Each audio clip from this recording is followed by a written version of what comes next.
Baik, assalamualaikum warahmatullahi wabarakatuh. Em, Pada sore hari ini saya mencoba ingin mendiskusikan tentang eh, kolonialisme di Indonesia. Jadi ada buku yang menarik sebenarnya tentang sejarah Jawa dan Madura. Ini terbitan dari hasil hasil dokumentasi dari Angkatan Laut Inggris dan Departemen Luar Negeri Inggris waktu itu ketika era kolonial di Indonesia. Hal yang menarik sebenarnya yang bisa disorot ketika itu memang sangat banyak sekali, dan peristiwa sejarah di Indonesia itu tidak pernah lepas dari peran-peran penting dari kolonial waktu itu. Sebenarnya kalau kita bisa mengambil sisi positif dari setiap sebuah peristiwa itu, maka kita akan menemukan kebaikan ya. Kita akan menemukan kebaikan itu. Jadi kalau kita berbicara sejarah itu kan berkaitan pada dampak perubahan, dampak perkembangan, kemudian keberlanjutan dan berkesinambungan. Itu dalam sebuah peristiwa sejarah itu bisa dikemukakan menggunakan teori filsafat sejarah seperti itu. Nah, Indonesia sendiri era kolonial itu kajian yang sangat seksi bagi para pengkaji sejarah, baik itu para akademisi maupun mereka yang bergerak di dalam komunitas-komunitas sejarah yang nanti mereka pada hasil akhirnya menulis sebuah buku atau karya-karya yang sejenis ilmiah lainnya atau bahkan dinoveliskan ya. Itu memang menarik ya. Nah, dalam kacamata sejarah 360 tahun mungkin ada yang mengatakan lebih dari itu ada beberapa kisah yang sangat pelik di dalamnya ya, baik itu masa kolonial maupun masa Inggris dan sebagainya.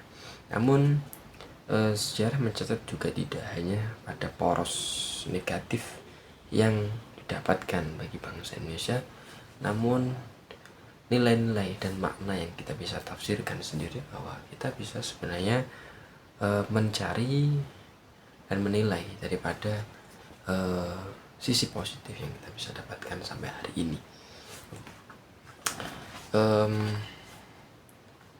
Hal yang menarik juga saya dapatkan bahwa di masa peralihan ketika VOC itu dibubarkan ya sekitar tahun 1790-an ya, tahun abad ke 18 akhir, bahwa Belanda itu kemudian menginginkan pembentukan sebuah komunitas baru untuk mengafirmasi rakyat untuk tetap terhadap Belanda gitu.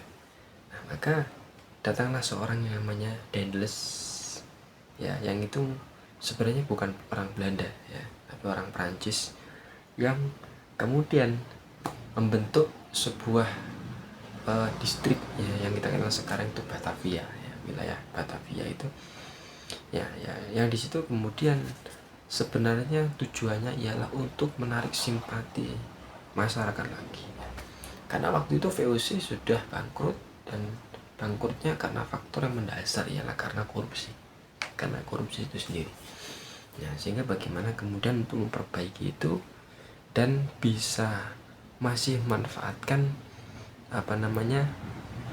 Indonesia ini, khususnya Jawa juga menjadi pusat menghasilkan pundi-pundi rupiah, pundi-pundi gulden yang mereka bisa nikmati baik di Hindia Belanda maupun di negara Belanda. Nah, sebenarnya terjadi adanya di antara Belanda negara dengan di Hindia Belanda. Nah, itu bisa kalian baca di dalam sebuah novel namanya Max Havelaar ya, Multatuli itu seorang keturunan Belanda namanya Douwes Dekker itu menuliskan hal itu. Itu menurut saya juga itu juga menarik di dalam dunia sejarah Max Havelaar. Itu karya Douwes Dekker yang disamarkan namanya menjadi Multatuli ya. Itu menarik sekali. Jadi sontak membuat komunitas Hindia Belanda, orang-orang Belanda di Hindia itu merasa bahwa ada seseorang yang ingin menjatuhkan ya, Belanda waktu itu di situ. Karena melihat kebijakan-kebijakan yang tidak sesuai, korupsi di mana-mana, mereka tidak menghiraukan hal itu. Jadi kesempatan seorang Douwes Dekker ini untuk mengungkapkan hal tersebut dalam sebuah karya fiktif sebenarnya, novel, tapi itu betul adanya. Jadi cara pengemasannya secara fiksi itu hal yang menarik. Nah, dari situlah kemudian mereka menarik simpati hingga keberadaan seorang Daendels dan kebijakan-kebijakan barunya itu disetujui kembali. Nah, sehingga Batavia waktu itu menjadi sebuah komunitas, tempat komunitas dari beragam suku, hingga rakyat Cina itu dipercaya untuk kemudian menjadi bagian dari orang yang suku yang kemudian bisa masuk dalam benteng Batavia waktu itu ya. Itu juga nanti tidak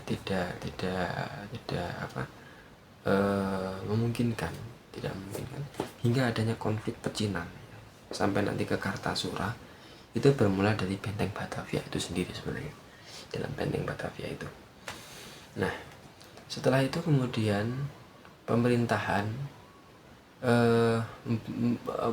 fokus pada kebijakan-kebijakan untuk bagaimana bisa menarik simpati, tapi dengan cara yang bijak ya, yang arif, katanya seperti itu. Maka ketika masanya Van der Bos 1840-an menerapkan kebijakan itu kulturstelsel ya, tanam paksa. Namun sebelum itu, setelah Daendels itu masih ada pemerintahan bukan dari Belanda, yaitu dari Inggris ya, Inggris di Hindia Timur ya. Memang peran EIC waktu itu, dan EIC sendiri itu sejarah kongsi dagang yang lebih awal, sekitar 1500-an 80 ya, sebelum itu sudah berdiri ya. Jadi lebih dulu EIC daripada VOC. Cuman VOC itu memiliki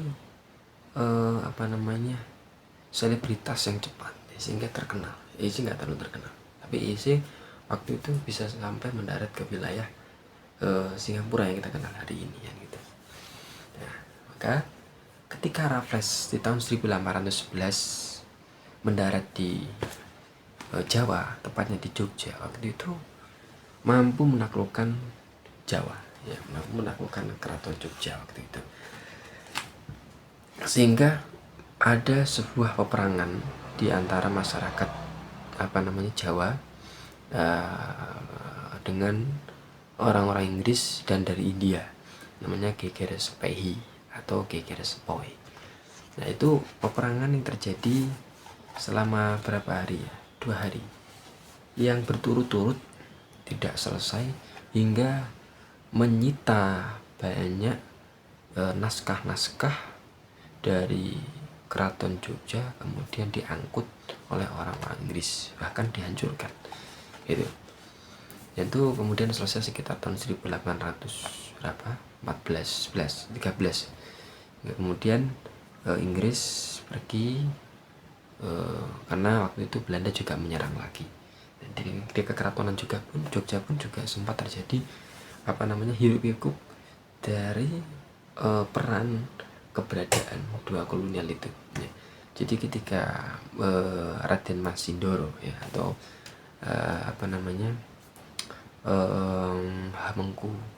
Hamengkubuwono yang kedua, Raden Mas Sindoro atau Mas Sundoro mendapatkan mandat untuk kemudian keberadaan Inggris itu bisa diterima. Namun itu kemudian tidak disepakati, dan akhirnya terjadilah peperangan itu, hingga kemudian beliau diasingkan hingga ke Penang, ke Maluku, sehingga posisi kekeraton kosong dan diisi oleh Hamengkubuwono III gitu. Itu Raden Mas Suroyo. Nah, itu juga peran penting daripada kolonial Inggris waktu itu untuk kemudian mengganti posisi, sehingga dilaksanakan di loji-loji tanpa adanya tradisi orang-orang Jogja pada waktu itu, keraton Jogja, untuk menobatkan seorang raja, hingga sampai di masa Hamengkubuwono keempat. Nah, di masa Hamengkubuwono keempat itu Raden Mas Ibnu Jarot itu memiliki saudara namanya Pangeran Dipanagara, ya, atau Pangeran Ontowiryo atau Diponegoro. Di tahun 1825 sampai 1830 kita kenal dengan perang Diponegoro atau perang Jawa. Itu hal yang menarik sekali, ya kan, karena 5 tahun berselang itu Belanda terkocar kacir dengan keberadaannya peperangan itu, dengan perang gerilyanya, ya, mereka bersemangat untuk melepaskan itu, karena anak sebagai seorang sendiri dia tidak minat untuk sampai menjadi seorang raja dinobatkan itu, maka kemudian dia lebih memilih di luar keraton dan lebih memilih untuk perang di luar, untuk menegakkan panji-panji kemerdekaan lah, ya. Di sisi lain beliau juga sebagai umat Islam, ya kan, selain juga beliau memperjuangkan kemerdekaan bangsa, ya. Ini meskipun mungkin secara politik belum dikenal yang namanya kata-kata Indonesia itu. Nah, sampai kemudian di tahun 1840 ada seorang jenderal namanya Van der Bos, ada kebijakan yang menarik tentang ekologi dan kebijakan kolonial secara ekonomi. Jadi hal yang sangat luar biasa, yaitu tentang kultur stelsel. Nah, semenjak dari VOC itu kemudian dibubarkan, kebijakan-kebijakan dikembalikan secara politis dan lembaga kenegaraan, ya, dan lembaga kenegaraan, bukan lagi kongsi-kongsi yang fokus pada hal tertentu tentang perdagangan.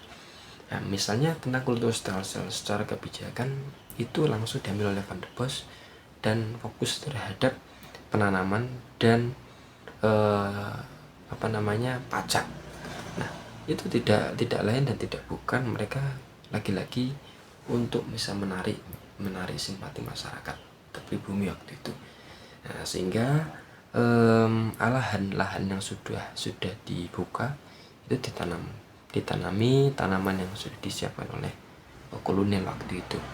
Nah, komoditas yang kemudian ditanamkan itu kan berbeda secara ekologi, kemudian tanah, iklim, ya kan, ya, cuaca. Ini komoditas ini kan mungkin belum tepat atau mungkin belum cocok dengan kontur tanah, ya, sehingga apakah kemudian berhasil atau tidak, ya kan, sehingga kalau dalam kajian musim atau cuaca ini kira-kira ditanam di kemarau atau di musim hujan itu, atau kalau orang Jawa ketiga rendengan gitu.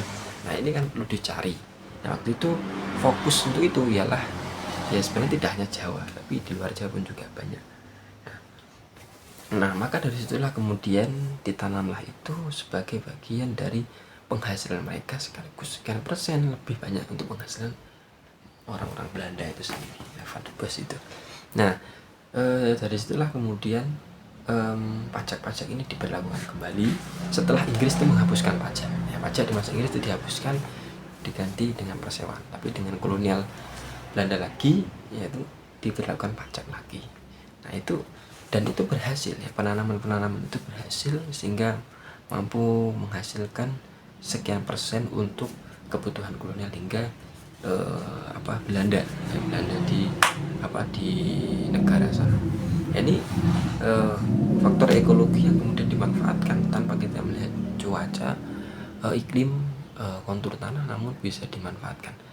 Nah, namun bukan hanya kultur stelsel, tapi mereka juga disuruh untuk kerja paksa. Nah, jadi lahan-lahan beberapa wilayah yang memang belum dibuka, ya, belum dibebaskan, mereka kemudian sebelum ditanami mereka harus bekerja dulu, pembebasan lahan, membersihkan lahan. Jadi mereka juga kerja paksa, selain tanam paksa juga kerja paksa. Nah, selain itu mereka juga tidak mendapatkan upah sebagaimana mestinya gitu. Nah, itulah kebijakan yang kemudian diambil sampai di tahun 1860 1800-an akhir atau abad ke-19 sehingga nanti muncul kebijakan baru yaitu namanya etik politis atau politik etis. Ada tiga fokus di dalam tiga fokus di dalam kebijakan politik etis itu, yaitu tentang pendidikan, tentang irigasi, dan tentang migrasi. Itu. Namun tiga program dari politik etis ini juga masih menyambung dari faktor ekonomi dari Van der Waals itu sendiri. Wilayah-wilayah yang kita kenal dari di pesisiran Jawa yang dihuni oleh orang-orang non penduduk setempat itu memang hal yang menarik untuk dikaji ya. Jadi wilayah-wilayah perkebunan yang dibangun oleh kolonial-kolonial yang sekarang dinasionalisasikan itu, yaitu bagian dari kemudian orang-orang didatangkan dari beberapa wilayah setempat yang dekat dengan wilayah itu. Misalnya contohnya Pandalungan ya kan. Pandalungan sendiri itu kan wilayah timur Jawanya timur ya. Di situ didatangkanlah orang-orang yang hampir mayoritas orang-orang Madura ya, suku Madura.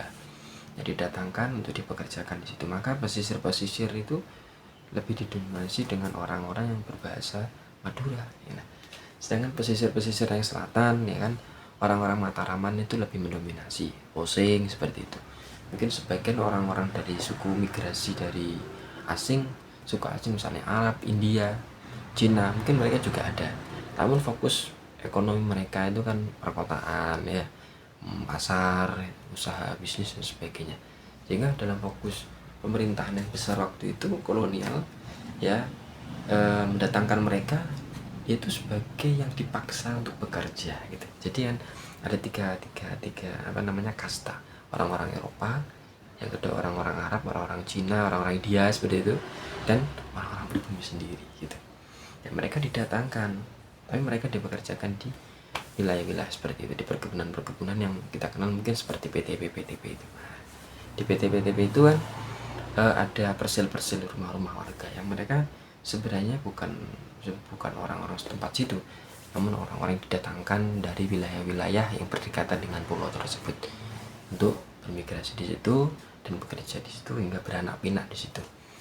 Nah, ini dalam konteks sosial budaya ini sudah melahirkan banyak interaksi sosial yang dibangun di antara banyak manusia itu yang didatangkan untuk memenuhi kebutuhan keagamaan, untuk memenuhi kebutuhan kebudayaan.